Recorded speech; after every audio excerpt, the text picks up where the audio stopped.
Livro Gemas, Amuletos e Talismãs, de Ernesto Bozano. A propósito das experiências de William Stanton Moses. Capítulo 4. Ernesto Bozano. Relação cronológica de suas principais obras, por Carlos Bernardo Loureiro. Ernesto Bozano nasceu em Savona, província de Gênova, na Itália, no ano de 1861, e desencarnou em Gênova 7 de julho de 1943. Desde cedo interessou-se viva e precocemente por assuntos ligados à filosofia, à psicologia, à astronomia, às ciências naturais e à parapsicologia. Após o estudo do livro de Aksakoff, 3, principiam verdadeiramente as suas investigações metódicas no campo da ciência da alma. Início da nota do revisor, 3. O narrador refere-se à obra Animismo e Espiritismo, publicada em português pela editora FEB, Federação Espírita Brasileira. Fim da nota do revisor. Compreende imediatamente a sua grande complexidade e sente a necessidade de penetrá-la até aos seus alicerces, de esquadrinhar as suas origens, estudá-la na história dos povos civilizados e na dos povos selvagens e proceder pessoalmente a experiências com numerosos médiuns. A lógica irresistível dos fatos fará dele um dos defensores mais ardentes, mais autorizados, mais prestigiosos da tese espírita. Lê primeiro as obras de Allan Kardec, Gabriel Delany, Leon Denis, Eugene Nuss, William Crookes, A. Russell Wallace, B. D. Home, Duprel, e adquire as principais obras inglesas e americanas publicadas desde a origem do movimento. Vai catalogando o conteúdo dessas obras por meio de um classificador alfabético, método precioso e prático que empregará durante toda a sua vida. Adquire assim uma cultura sólida e só depois considera que chegou o momento de pôr frente a frente os seus conhecimentos teóricos com as pesquisas experimentais. Com alguns amigos, funda em Genova a primeira sociedade de estudos psíquicos. O Círculo Científico Minerva, onde faz experiências desde 1891 a 1906. Esse círculo promove, durante 4 anos, magníficas pesquisas, nas quais os experimentadores registram manifestações de toda a espécie. Pancadas, movimento de objetos, transportes em plena luz e, além disso, provas de identificação espírita. Também durante 3 anos faz experiências com a médium Eusápia Paladino. Obtém, especialmente, em companhia dos professores Morcelli e Porro, materializações completas de fantasmas em plena luz e estando, ainda, o médium visível ao mesmo tempo. Durante toda a sua vida, Bozano prossegue nas suas numerosas experiências e leituras. Durante meio século de investigações severas, nada parece indigno de uma análise atenta a esse homem de inteligência prodigiosa. Lê os livros e revistas publicadas em todo o mundo, que versam o assunto que o apaixona. Anota todos os casos interessantes, classifica todos os fatos, dividindo-os em categorias, grupos, subgrupos, e mantém cuidadosamente em dia um quadro geral das matérias. Esse homem infatigável dispôs assim de uma antologia extraordinária, única, porque só ele efetuou trabalho semelhante, de 1.200 classificações de fatos produzidos em todo o mundo, antologia na qual se encontram registrados todos os fenômenos supranormais e rigorosamente controlados, obtidos experimentalmente ou espontaneamente produzidos desde o início do movimento espírita até os nossos dias, isto é, durante 100 anos. Essa coleção compreende também todas as teorias, todas as hipóteses imaginadas para explicar os fatos, todas as argumentações, quer sejam excelentes, boas, medíocres, absurdas ou voluntariamente falsas para induzir em erro, que foram formuladas para sustentar essas hipóteses. Como todo investigador de determinado ramo da ciência, qualquer que seja, Bosano empregou o processo de análise comparada e fê-la seguir imediatamente de uma síntese. Nunca se aventurou a emitir conclusões de natureza geral relativamente à origem provável de certa categoria de fatos, sem primeiro ter passado em revista, analisado, comparado, todos os casos conhecidos e todas as hipóteses formuladas. O escrúpulo que emprega na análise racional dos fatos, diz o Dr. Francesco Letti na revista italiana Mondo Oculto, corta e divide com precisão miraculosa, separando o substancial do acessório, realçando com justeza os pontos que, à primeira vista, não têm qualquer importância para ser submetidos a uma crítica mais minuciosa e a um exame mais rigoroso. Graças a esse método, que o conduzirá à convergência das provas, critérios de toda a investigação científica, graças a essa prodigiosa massa de fatos inteligentemente reunidos, Bosano pronuncia-se com autoridade. Rebate as hipóteses dos seus contraditores em todos os domínios do pensamento filosófico, científico e teológico. A sua lógica cerrada e o seu raciocínio verdadeiramente matemático tornam-no temível lutador. Sob fogo dos seus argumentos sutis, os adversários emudecem. Cria renome cada vez maior. Depressa é considerado um mestre.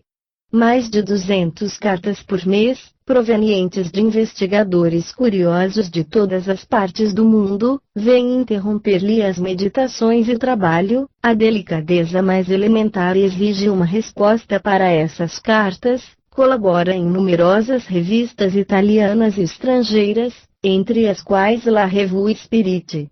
A parte essencial da sua obra consiste na publicação ininterrupta de monografias poderosas, profundas, das quais só algumas foram traduzidas em francês e inglês. Nelas reúne os fatos mais importantes de cada categoria. Não elimina a priori qualquer hipótese, porque só tem um objetivo: o conhecimento da verdade. Não emprega frases impressionantes e vazias de sentido. Demonstra com fatos mais importantes de cada categoria.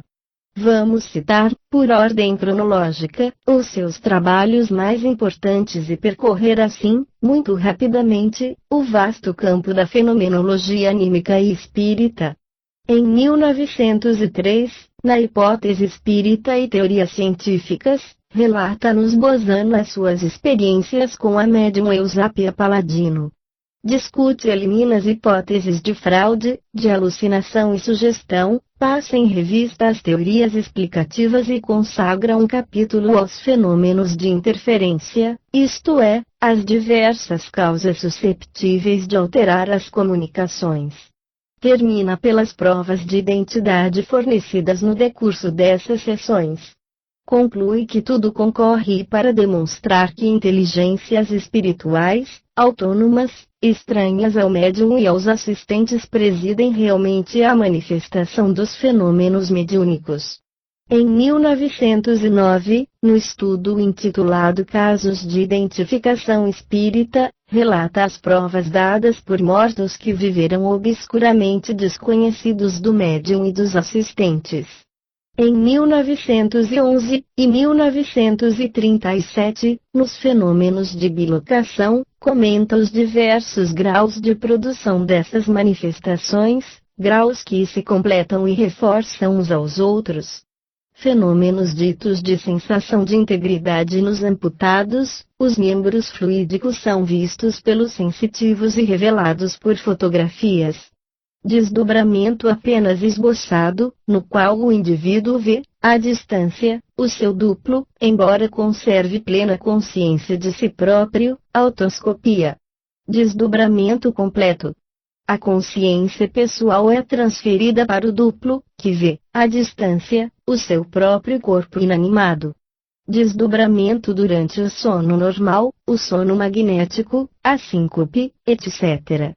Casos em que o duplo de um vivo adormecido é visto por outras pessoas. Desdobramento fluídico no leito de morte, perceptível aos sensitivos ou aos assistentes. Descrição dividente sobre o processo da separação, nos moribundos, do corpo etéreo e do corpo físico, com a intervenção de entidades espirituais. Os fenômenos de bilocação, por si sós, bastam para demonstrar experimentalmente a existência e a sobrevivência da alma humana. Provam a existência do corpo etéreo, que pode afastar-se temporariamente do corpo físico, durante a existência terrena. Por consequência, logo que dele se separa definitivamente na crise da morte, o espírito individualizado continua a sua existência num meio apropriado. Em 1915 e 1928, aparece o estudo sobre os fenômenos premonitórios, clarividência do futuro. A análise desses fenômenos concorre para demonstrar que, se é verdade que o destino humano está previamente traçado nas linhas principais do seu desenvolvimento, é igualmente verdade que se deixou ao indivíduo certa liberdade de ação, maior ou menor, segundo o grau da sua maturidade espiritual. Não há, portanto, livre-arbítrio absoluto, nem determinismo absoluto, trata-se, antes, de liberdade condicionada que governa a existência encarnada do espírito. Em 1919 e 1929, nos fenômenos de obsessão, comenta alguns dos 532 casos que recolheu. Estudo extremamente profundo, de uma amplitude impressionante, onde o autor é sempre claro, apesar da complexidade do problema. É o clássico do espiritismo contemporâneo e a melhor obra sobre o assunto. Notamos que os fenômenos de obsessão e os fenômenos mediúnicos são transformáveis, convertíveis e impermutáveis. Isso quer dizer que as manifestações mediúnicas experimentais transformaram-se em fenômenos de obsessão. Os fenômenos de obsessão transformaram-se em manifestações mediúnicas experimentais. Os fenômenos de obsessão cessaram após uma sessão mediúnica realizada com esse objetivo no local assombrado, ou após o cumprimento de promessa feita no leito de morte e não cumprida. Em 1920 é publicada a monografia Aparições de Defuntos no Leito de Morte. No decorrer do período que precede a agonia, os moribundos veem por vezes pessoas já falecidas. Essas aparições são vistas só pelo moribundo. Coletivamente, pelo moribundo e pelos assistentes. Apenas pelos assistentes, o que é muito raro. Acrescentemos ainda o importantíssimo grupo das aparições no leito de morte que foram antecipadamente anunciadas e mediunicamente confirmadas. Em 1920 e 1921 apareceram sucessivamente os fenômenos de telestesia, ou seja, percepção à distância, telepatia, que aborda a faculdade de experimentar sensações à distância sem o concurso dos sentidos físicos, é a clarividência no presente, e os enigmas da psicometria, que analisa a faculdade de se pôr em comunicação com uma pessoa viva ou morta, ou um grupo de pessoas, por meio de um objeto. O contato pode estabelecer-se igualmente com animais, organismos vegetais, matéria inanimada ou determinado meio ligado ao objeto. Bozano faz-nos admirar, nesta última obra, o mecanismo completo de faculdade tão desconcertante, que é uma das formas da clarividência. Em 1922, os fenômenos de telecinesia em relação com os acontecimentos de morte. Trata-se de fenômenos espontâneos, como regra geral, são retratos ou quadros que caem sem qualquer causa natural, ou então relógios que param ou recomeçam a trabalhar, levitação de camas, espelhos partidos, ruídos, toques de campainhas, etc. Exerce-se, portanto, uma ação física à distância, o que necessita de uma vontade dirigente. Esses fenômenos podem verificar-se no momento da morte, no instante em que a família recebe a notícia, no momento em que se evoca a recordação do falecido, resultam muitas vezes de promessa feita em vida pelo defunto aos seus amigos. Repetem-se, em certos casos, até que tenha sido satisfeito o desejo expresso pelo morto antes do trespasse. Em 1922, em Fenômenos de Música Transcendental, 4, Bozano classifica as seguintes categorias. Início da nota do revisor, 4. As 3 seguintes monografias de Bozano, citadas nas últimas páginas, quais sejam: aparições de defuntos no leito de morte, fenômenos de telecinesia em relação com acontecimentos de morte e música transcendental, foram reunidas em um único volume, em língua portuguesa, sob o título Fenômenos Psíquicos no Momento da Morte, pela editora FEB, Federação Espírita Brasileira. Fim da nota do revisor. A música transcendental verificada objetivamente, isto é, nos casos em que há percepção acústica de ondas sonoras, por meio do médium, sem instrumentos musicais, como W. Stainton Moses. Com instrumentos musicais, sem contato direto do médium, Home, por intermédio direto do médium, mas de maneira automática, como o pianista Albert. Há também manifestações de origem telepática, nas quais o fenômeno de audição musical coincide com um acontecimento de morte à distância, são relativamente raras, é necessário, com efeito, que o agente seja dotado de certa cultura musical. Audição musical com o caráter de obsessão, ou seja, tendo lugar em locais assombrados. Música transcendental apercebida por um indivíduo em estado sonambúlico, ou por um sensitivo em vigília, mas sem coincidência de morte. Audição musical no leito de morte, atuando como percipientes ou somente o moribundo, ou os assistentes, ou todos coletivamente. Audição musical após a morte, caso em que o fenômeno tem valor como a prova de identidade espírita. Em 1923 Bozano estuda as comunicações mediúnicas entre os vivos. As diferentes categorias dessa classe são longamente estudadas. O autor conclui que o fato de poder considerar simultaneamente a causa e o efeito lança uma luz sobre as causas de erros, as interferências e as personificações subconscientes. No mesmo ano, no estudo de as manifestações metafísicas e os animais, faz a pergunta: os animais têm alma? O autor apoia-se em 150 casos muito curiosos, que comportam as seguintes manifestações. Episódios telepáticos em que os animais são percipientes ou agentes.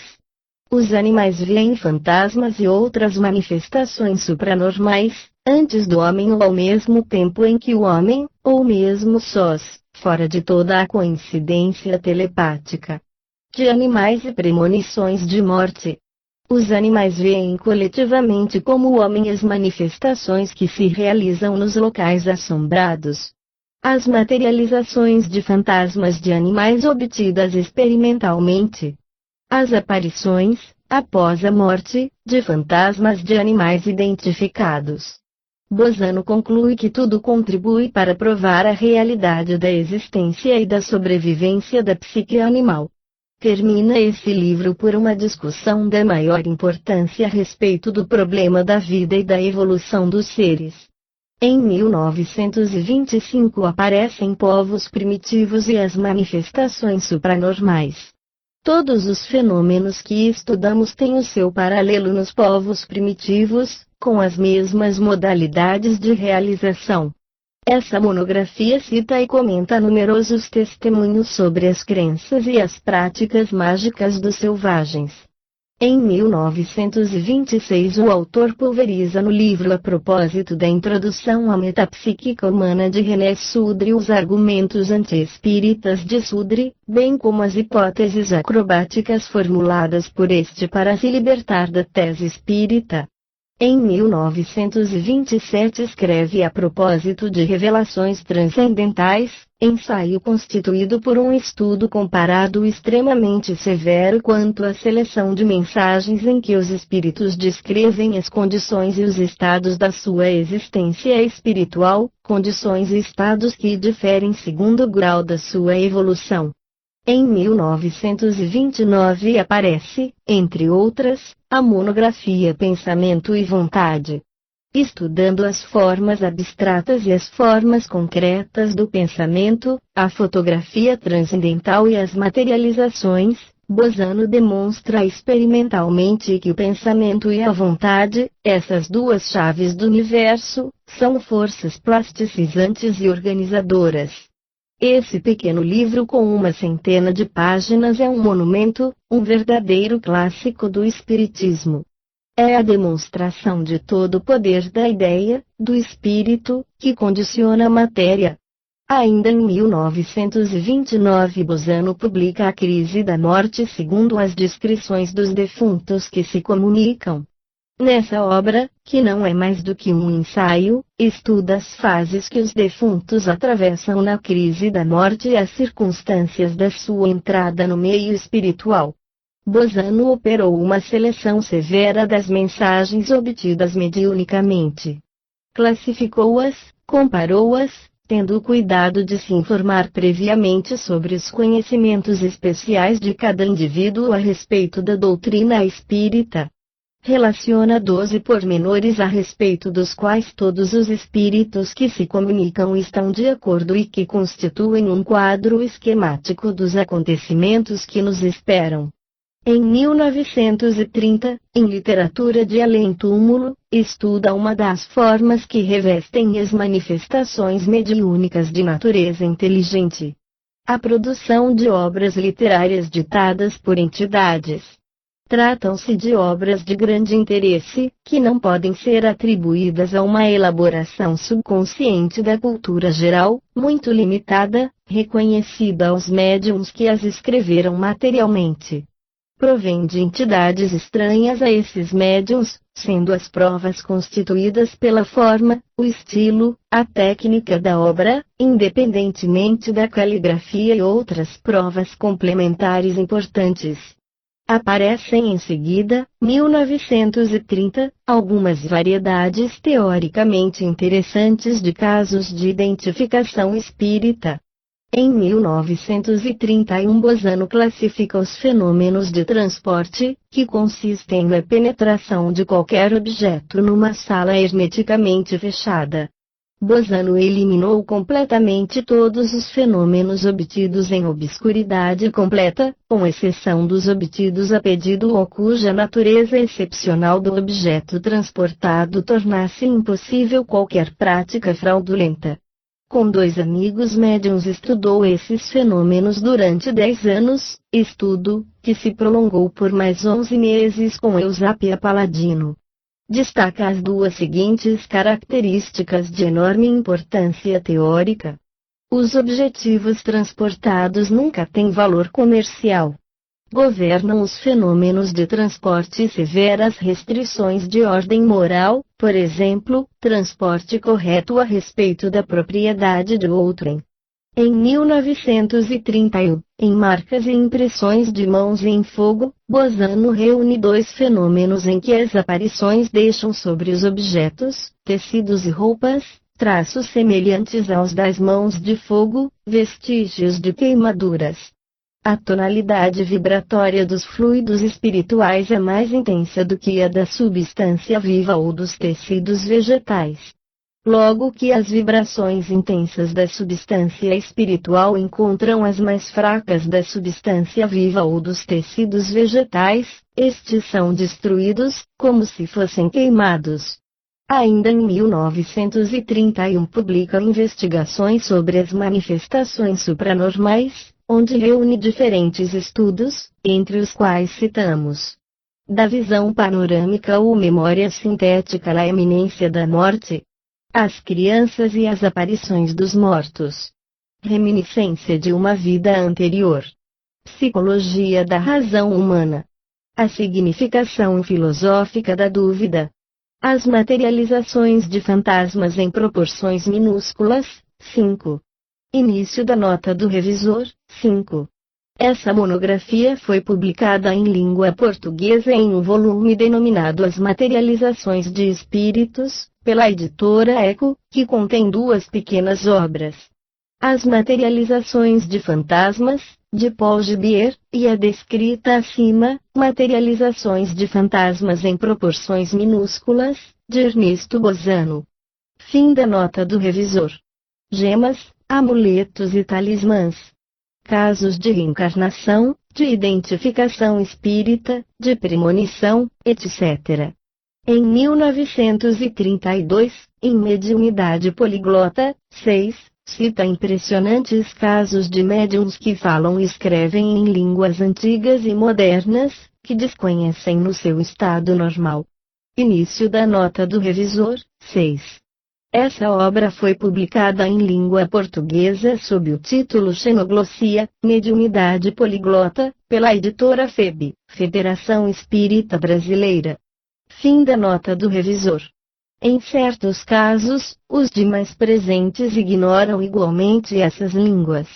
Em 1934, em Telepatia, Telestesia e a Lei da Relação Psíquica, Bozano mostra que uma lei inexorável de sintonização governa essas comunicações psíquicas.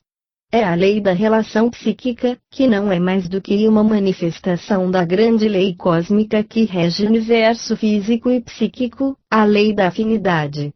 De 1935 a 1937 são publicadas as seguintes obras. Os fenômenos de transfiguração, consiste na mudança de aspecto de um corpo vivo. História dos rapis, 7. Início da nota do revisor, 7. Esse fenômeno, os rapis, pancadas mediúnicas, é abordado na obra denominada O Espiritismo e as Manifestações Supranormais, publicada em português pela editora Clarim e que contém 2 monografias de Bozano. Remontando às origens e breve história dos rapis. Fim da nota do revisor. Fenômenos olfativos de natureza patológica, telepática e supranormal. Perfumes espíritas.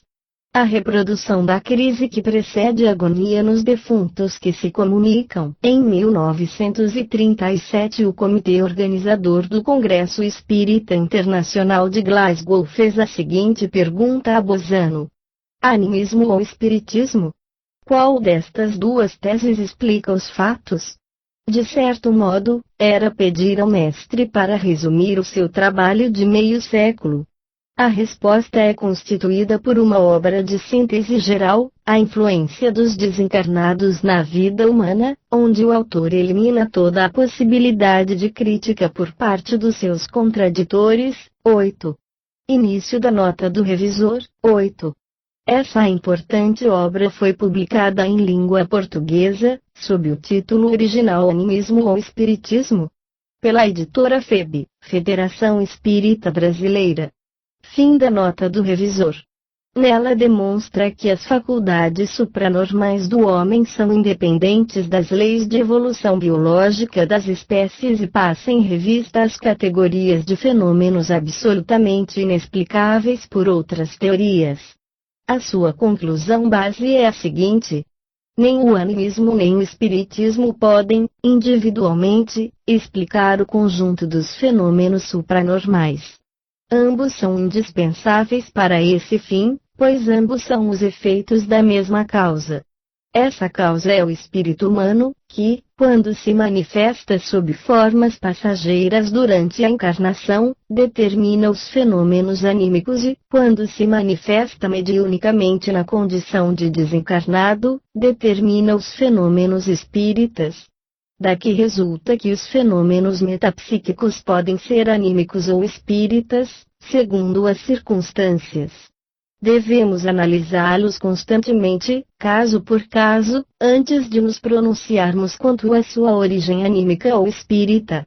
O que equivale a reconhecer que o erro mais grave em que pode cair o investigador é o de se apressar a generalizar, estendendo a um grupo inteiro de fenômenos as conclusões legitimamente aplicáveis a um só fato examinado. Em todas as suas obras, Bozano foi o campeão da tese. O animismo, manifestação da alma no seu estado de encarnação, prova o espiritismo, manifestação da alma no seu estado de desencarnação. Afirmar isto, diz ele, é demolir a objeção segundo a qual o espiritismo tende a explicar o desconhecimento pelo desconhecido. É sustentar que, para chegar à demonstração científica da tese espírita, passa-se por uma graduação admirável de causas conhecidas a outras menos conhecidas, mais solidamente baseadas nas que precedem. As numerosas provas cumulativas que decorrem dos fenômenos anímicos espíritas convergem todos, quer queiram, quer não, para a demonstração experimental da existência e da sobrevivência do espírito humano. Quem lê o Bozano com atenção, a menos que de antemão lhe seja hostil e com opinião preconcebida a respeito da tese espírita, deve acabar por admitir que esta se impõe pela sua evidência e amplitude. Em julho de 1945, o jornal brasileiro A Luz do Futuro afirma que Bozano ultrapassou a sua época. Para ele a hora foi de trabalho. A glória virá amanhã. Não queremos terminar este trabalho sem sublinhar que os fenômenos mediúnicos, se têm o mérito de ser a base do edifício espírita, não são, contudo, mais do que os meios utilizados para vencer a incredulidade, a dúvida e a indiferença. Os princípios filosóficos e morais que resultam desses fenômenos são-lhes muitíssimo superiores. O Espiritismo quer que o homem rejeite todos os sentimentos inferiores, que têm o seu princípio no orgulho e no egoísmo.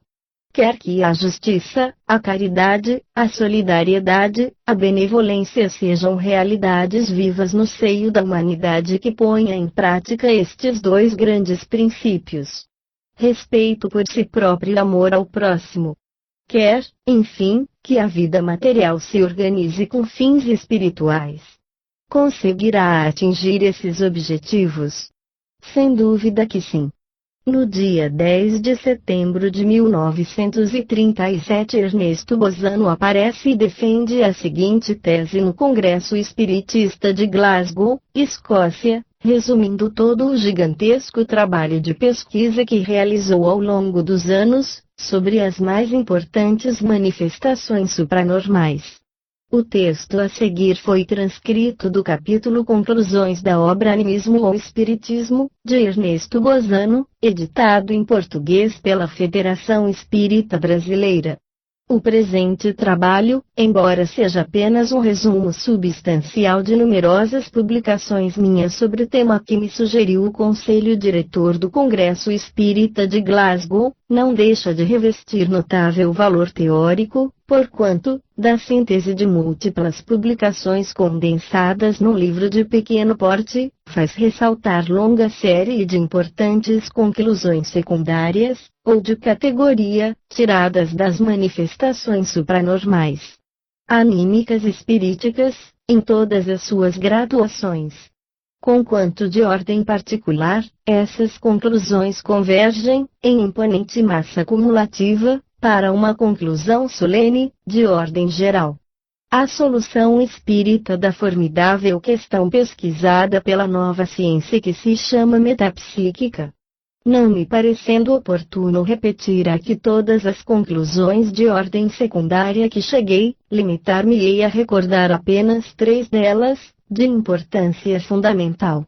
Em primeiro lugar, lembro haver demonstrado que as faculdades supranormais subconscientes não podem ser os germens de novos sentidos destinados a surgir e fixar-se de forma permanente na humanidade do futuro, isso pelas múltiplas razões que aduzi baseado nos fatos, mas principalmente porque tudo concorre a provar que a posse de sentidos supranormais não se conciliaria com a natureza humana, de modo que as instituições civis, sociais, morais, longe de retirarem daí qualquer vantagem, seriam abaladas em seus fundamentos, anuladas, demolidas, dando em resultado que a evolução psíquica da espécie pararia, degenerando, por não mais funcionar a grande lei biológica da luta pela vida.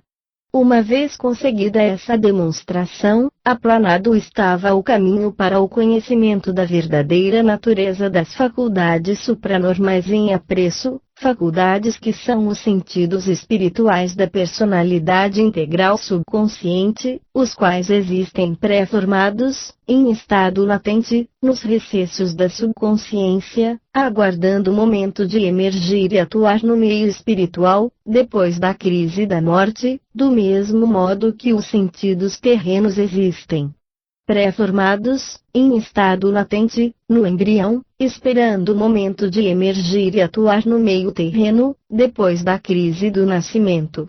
Por outras palavras, se for indispensável que o embrião humano, destinado a viver e a atuar no meio terreno, tende a chegar provido de sentidos apropriados e pré-formados, prontos a exercitar-se depois da crise do nascimento, igualmente indispensável há de ser que o espírito desencarnado tenha de chegar ao meio espiritual provido de sentidos apropriados e pré-formados, prontos a ser utilizados depois da crise da morte. Porquanto não é possível que os sentidos espirituais sejam criados do nada no instante da morte, segue-se que, se o espírito sobrevive, tem que os possuir pré-formados, em estado latente, prontos a entrar em relação com o novo meio que o acolhe. Se assim não fosse, o espírito não sobreviveria à morte do corpo.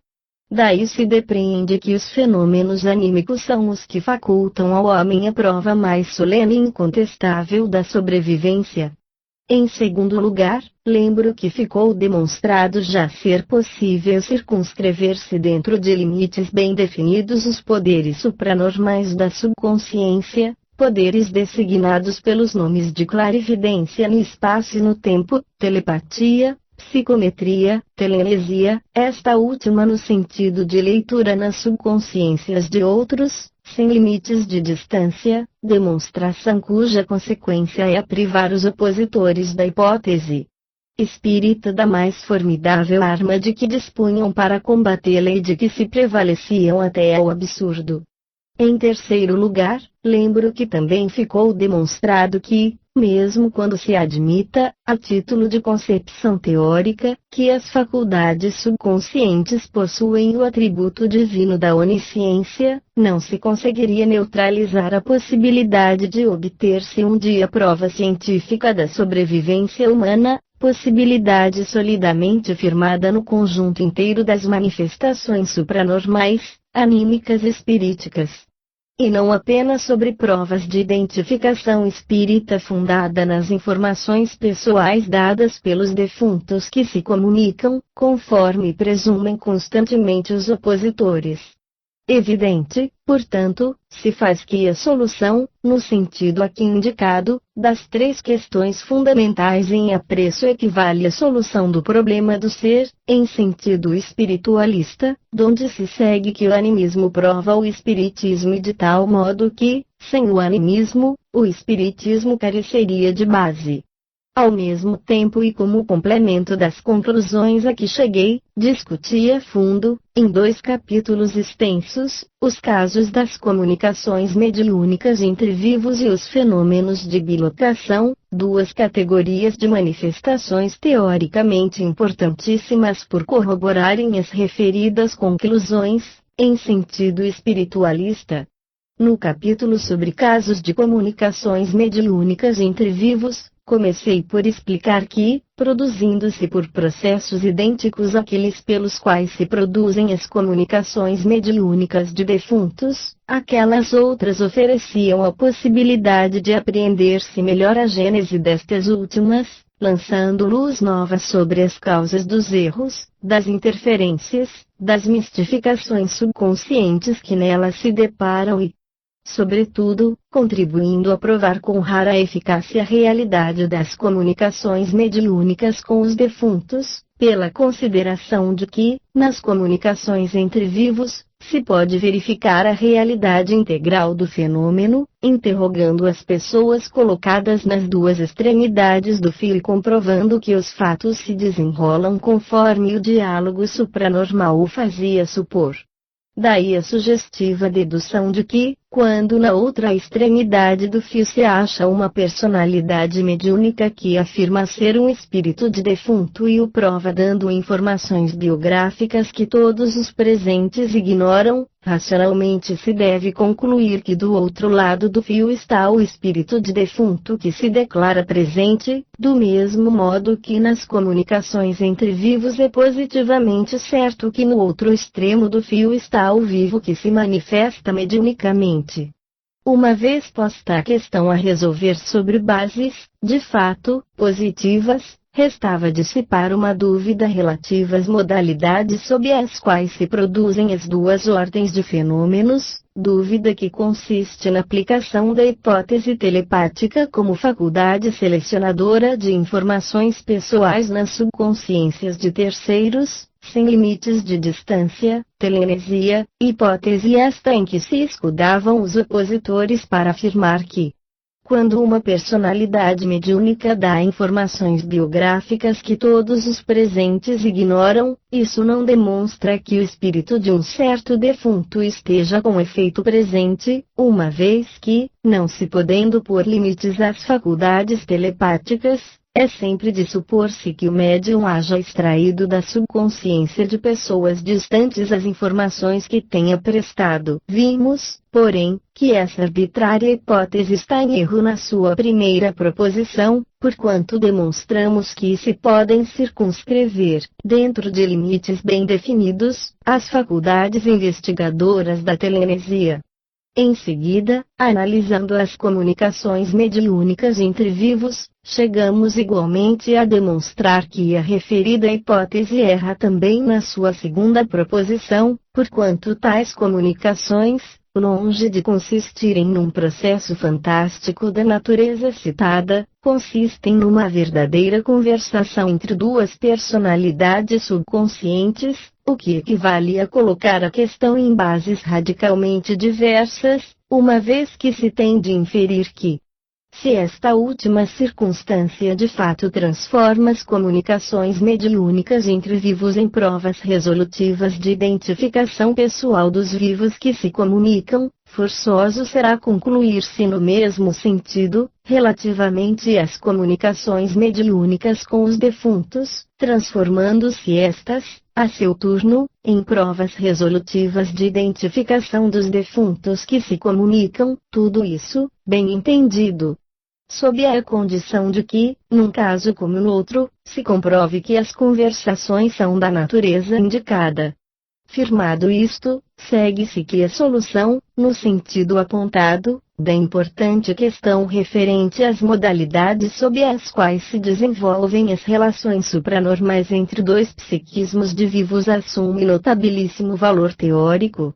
Não será, pois, ocioso informar que o Dr. Eugênio Esteja a chegar às mesmas conclusões, investigando os fenômenos de metagnomia, lucidez sonambúlica, com respeito aos quais assinalar aqui, longe de tratar-se de faculdades supranormais capazes de selecionar informações na subconsciência de terceiros, o que há é uma conversação entre dois psiquismos postos em relação entre si. Eis como ele se exprime. Na realidade, é-se vítima de uma ilusão quando, fundado em aparências, se imagina que o sensitivo tira de uma mentalidade latente as informações que fornece. Semelhante ilusão o observador a perde, desde que peça prática a explicação ao fenômeno. Só então ele apreenderá de que modo o fenômeno se produz, verificando que, quando um sensitivo se propõe a revelar a outros informações sobre vidas vividas, o seu psiquismo se torna o incitador que provoca a atividade do psiquismo de revelar. É, pois, por uma espécie de conversação subconsciente atual que a reprodução mental elabora esses conhecimentos supranormais. Daí decorre que não se tem de pedir ao sensitivo que revele o que, no momento da experiência, Pense uma pessoa distante, porém que se comporte como se essa pessoa se achasse na sua presença. Só desse modo se consegue fazer que duas subconsciências conversem uma com a outra e o resultado de tal colaboração entre dois psiquismos se traduz pelas indicações que o sensitivo ministra sobre a personalidade distante sobre as vicissitudes da sua vida. Revista Metapsíquica, 1926, páginas 14 e 15. Assim se exprimiu o Dr. Usti, que é a maior autoridade em pesquisas dessa ordem. Como se vê, não fiz mais do que trazer uma contribuição de fatos excepcionalmente eficazes à confirmação e à corroboração de tudo, quanto já ele assinalara, por sua conta, acerca do assunto. Observarei agora que essa importantíssima solução teórica vale pela condenação definitiva da absurda hipótese segundo a qual as indicações que os médiuns fornecem com relação aos defuntos, e que muito frequentemente todos os presentes ignoram, são tiradas pelos mesmos médiuns às subconsciências de pessoas distantes que se conheceram em vida, selecionando-as prodigiosamente no imenso emaranhado de impressões mnemônicas aí existentes em estado de latência, telenesia. Nenhuma dúvida tenho, portanto, de que a preciosa comprovação em apreço sirva a simplificar admiravelmente a questão das provas de identificação espirítica, restituindo todo o seu valor teórico às manifestações dos defuntos que forneçam indicações pessoais ignoradas de todos os presentes, sobretudo, portanto, em se tratando de defuntos que todos os presentes desconheçam, caso em que o exemplo das comunicações mediúnicas entre vivos, por meio das quais se demonstra ser impossível estabelecer-se a relação psíquica com pessoas desconhecidas, tornaria incontestável a interpretação espírita das aludidas manifestações. A fim de não ser mal compreendido, lembro tudo, quanto oportunamente expliquei a esse respeito, isto é, que dos casos de comunicações entre vivos também ressalta a possibilidade de estabelecer-se a relação psíquica com pessoas distantes, desconhecidas de todos os presentes, mas só sob a condição de apresentar-se ao sensitivo um objeto que haja trazido consigo por longo tempo indivíduo distante com quem se deseja entrar em comunicação, psicometria. É uma exceção que confirma a regra, visto que não muda por isso a base indispensável a toda relação psíquica, que consiste na sintonização entre vibrações específicas, sintonização que existe entre pessoas que se conhecem e que se pode conseguir indiretamente por meio de um objeto que tenha absorvido as vibrações específicas do indivíduo em questão. Ao mesmo tempo, faço notar que esse método indireto de conseguir-se a relação psíquica corrobora tudo o que se dá nas comunicações mediúnicas com os mortos, nas quais é analogamente possível estabelecer-se a relação psíquica com defuntos que todos os presentes desconheçam, sob a condição de apresentar-se ao médium um objeto que o defunto desconhecido, com quem se deseja comunicar, haja trazido durante longo tempo consigo. Lembro que esse fenômeno se produzia ordinariamente com a mediunidade da Sra. Piper, como de regra se produz com qualquer médium que genuinamente o seja. Faço notar ainda, a esse propósito, que a analogia da telegrafia sem fio ajudará a compreensão de como se dá o fenômeno da sintonização, se assim me posso exprimir, entre vivos que não se conhecem e entre defuntos e vivos em condições idênticas. Quer dizer que o objeto saturado de fluidos vitalizados, ou vibrações específicas, do vivo ou do defunto desconhecidos do médium atua à maneira de uma estação emissora e outra receptora, sintonizadas sobre o mesmo comprimento de onda, entre as quais as mensagens expedidas pela primeira chegam infalivelmente à meta, porquanto as ondas elétricas se expandem globalmente ao infinito. Passando a falar de outro capítulo em que tratei resumidamente dos fenômenos de bilocação, capítulo que, do ponto de vista teórico, é sobremodo importante, limitar-me-ei a observar que tive de insistir muito particularmente sobre os fenômenos dessa natureza, quando se dão no leito de morte, evidenciando que esta última modalidade sob as quais se opera o animismo bastaria por si só a demonstrar com os fatos, a sobrevivência humana. E bastará, sobretudo, se considerar que, com essa modalidade, se passa, sem solução de continuidade, dos fenômenos anímicos, quando tomam a forma de fantasmas de vivos exteriorizados na crise pré-agônica, aos fenômenos espíritas, quando tomam forma de fantasmas de defuntos que se manifestam pouco depois da morte, ou de aparições de defuntos junto ao leito dos moribundos, sem levar em conta as outras sugestivas modalidades sob as quais se manifestam os defuntos, modalidades referidas e comentadas amplamente no capítulo 5º. Esse capítulo é o mais importante do presente livro, 8, porquanto nele se demonstra, baseada em fatos, a evidência de que, embora se concedesse a onisciência divina à subconsciência humana, não se chegaria a anular a possibilidade de provar-se cientificamente a sobrevivência. Início da nota do revisor, 9. Bosano se refere à obra Animismo ou Espiritismo? Fim da nota do revisor. Ora, assim sendo, lícito se torna afirmar que o material de fatos por mim reunido e comentado nesse capítulo derroca todas as hipóteses e todas as objeções legítimas ou sofísticas de que dispõem os opositores, fazendo triunfar a causa da verdade, por maneira teoricamente resolutiva. Digo teoricamente, porque, praticamente, haverá sempre os grupos dos irredutíveis, que descrevi nas conclusões do aludido capítulo, os quais, embora não consigam refutar o que ali se contém, se manterão do mesmo modo recalcitrantes ou sépticos, devido à existência bastante conhecida de uma forma de idiosincrasia psíquica que torna impermeáveis a verdades novas as vias cerebrais, misoneísmo, ou seja, aversão ou desconfiança em relação a mudanças, hostilidade para com o novo. Mesmo que se pusesse em plena claridade a verdade simples que aqui se propugna, manifesto se faz que a objeção acerca da presumível existência de uma triptestesia, ou seja, telepatia, onisciente constituirá sempre a arma não só preferida dos opositores, como até reconhecida legítima por alguns dos mais eminentes propugnadores da hipótese espírita, os quais se esforçam por lhe anular a eficiência demolidora. Invocando as razões do bom senso, que, segundo esses propugnadores, deveram bastar para excluir uma hipótese com que se conferem poderes divinos às faculdades subconscientes.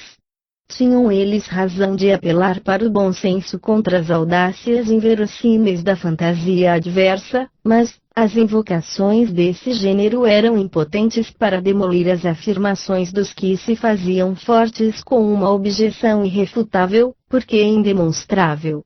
Era necessário, antes, demonstrar-lhes o enorme erro metapsíquico em que incorriam, pretendendo que as provas experimentais da sobrevivência assentavam exclusivamente nos casos de identificação espirítica, fundados em informações pessoais fornecidas pelos defuntos que se comunicam, quando, na realidade, se fundam solidamente no conjunto inteiro da fenomenologia supranormal, anímica e espírita, em que todas as manifestações convergem para a demonstração da existência e da sobrevivência do espírito humano.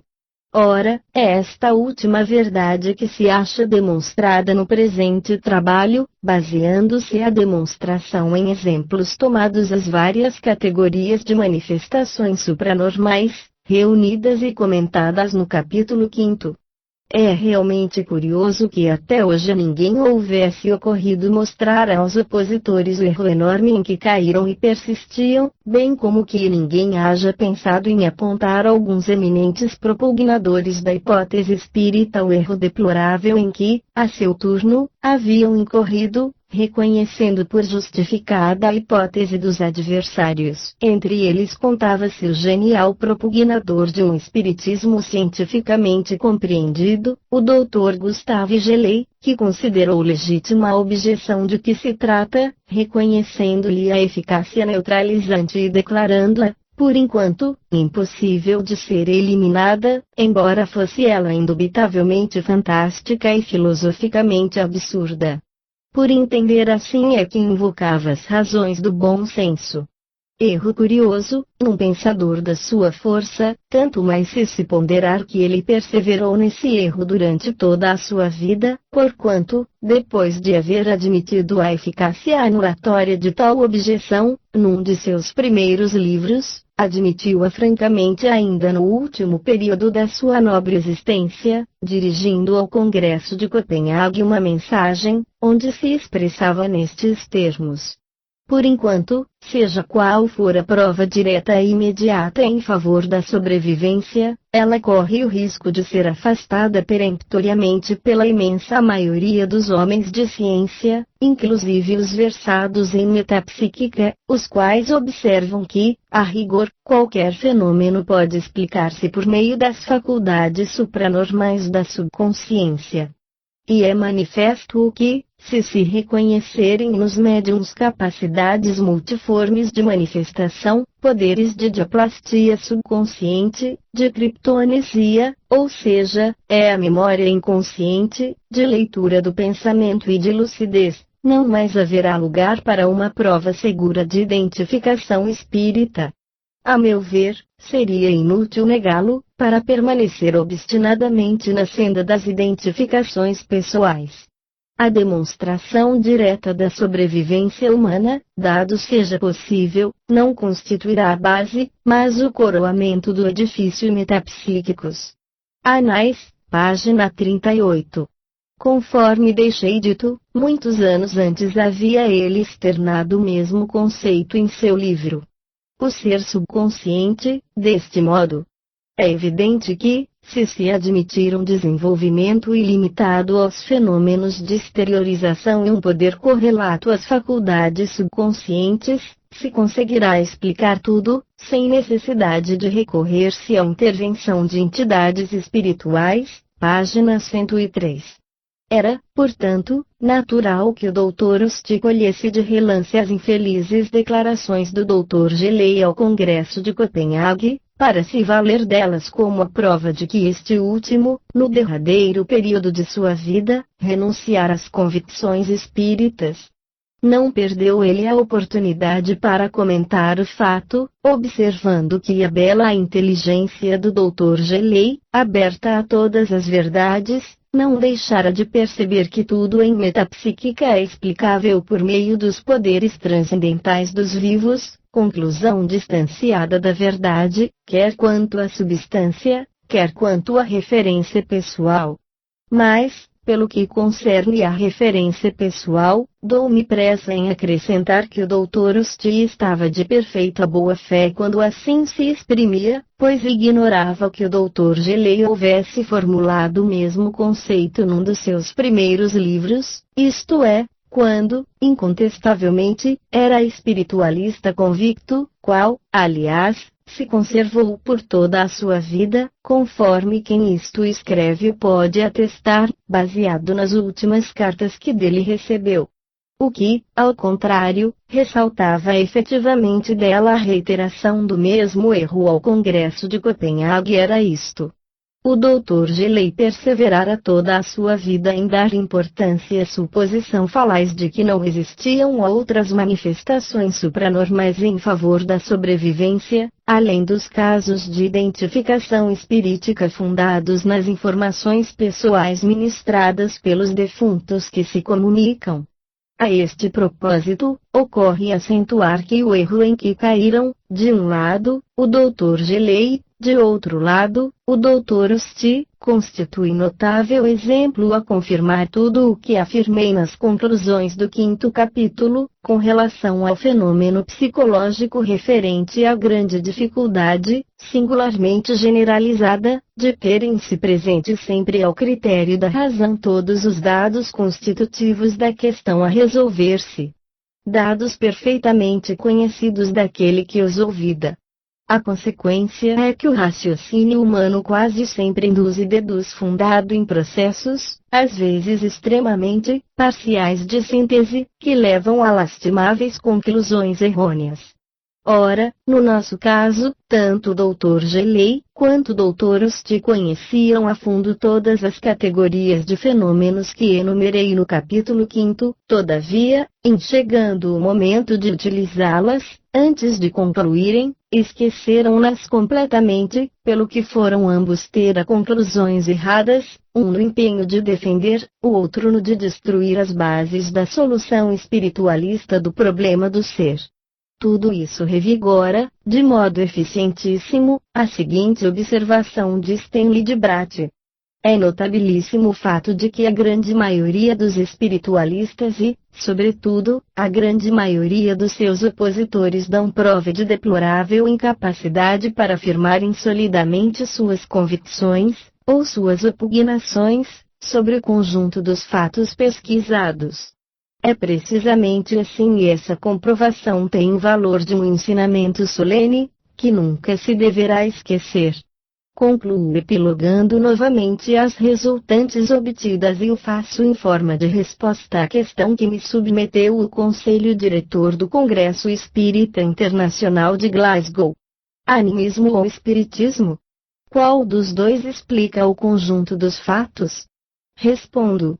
Nenhum, nem outro, pois que ambos são indispensáveis à explicação do conjunto dos fenômenos supranormais, cumprindo-se observe, a propósito, que eles são efeitos de uma causa única.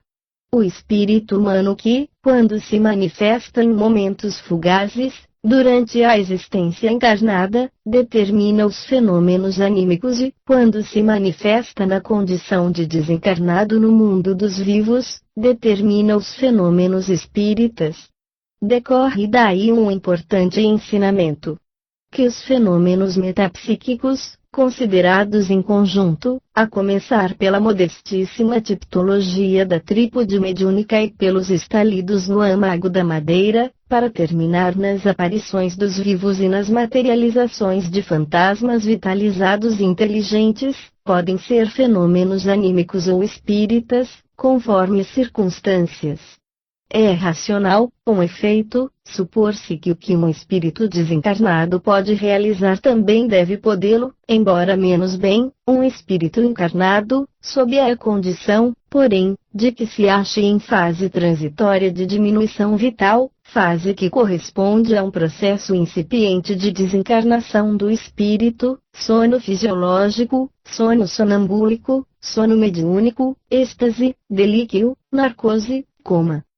Segue-se que, em metapsíquica, faz-se necessário constantemente analisar, caso a caso, os fenômenos supranormais, antes de concluir acerca da gênese anímica ou espírita de cada um, o que equivale a reconhecer que o erro mais grave em que pode cair um pesquisador é o de apressar-se a generalizar, estender a todo um grupo de fenômenos supranormais as conclusões legitimamente aplicáveis a um só episódio.